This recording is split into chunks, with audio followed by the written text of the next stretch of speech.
உங்க அமைதி பேச்சுவார்த்தைகள் அமைதியில முடிஞ்சா நீங்க ஆபத்தான சூழ்நிலையில இருக்கீங்கன்னு அர்த்தம்.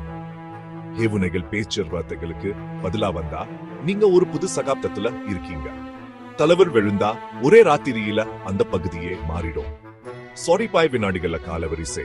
பிப்ரவரி 28ஆம் தேதி ஆபரேஷன் எபிக் பியூரி என்ன பேரில அமெரிக்கா தாக்கங்கள் தொடங்கின. இஸ்ரேல் படைகள் ஈடுபட்டன. ஈரான் முழுவதும் இலக்குகள் தாக்கப்பட்ட. ஈரானின் உச்ச தலைவர் கொல்லப்பட்டதா அறிவிக்கப்பட்டது. தேசிய துக்கம் பரவியது. டெஹ்ரான் விரைவாக பதிலடி கொடுத்தது. வளைகுடா முழுவதும் அமெரிக்க தளங்கள் குறிவைக்கப்பட்ட. நட்பு நாடுகளின் வசதிகள் இலக்காக இருந்தன.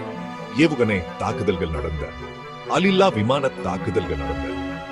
ஜெனீவாவில நடந்த பேச்சுவார்த்தைகள், வியன்னாவில நடந்த பேச்சுவார்த்தைகள், முந்தைய பேச்சுவார்த்தைகள் சில முன்னேற்றங்கள் காட்டினாலும் சுழற்சியை நிறுத்தவில்லை.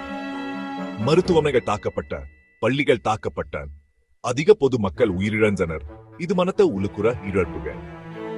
இந்த பிராந்தியம் இப்போ வெளிப்படையான மோதலி இருக்கு. இராஜதந்திரம் முடங்கி போச்சு. ஆபத்து ரொம்ப அதிகம். இணைந்திருங்க, இது வேகமாக மாறிக்கிட்டே இருக்கு.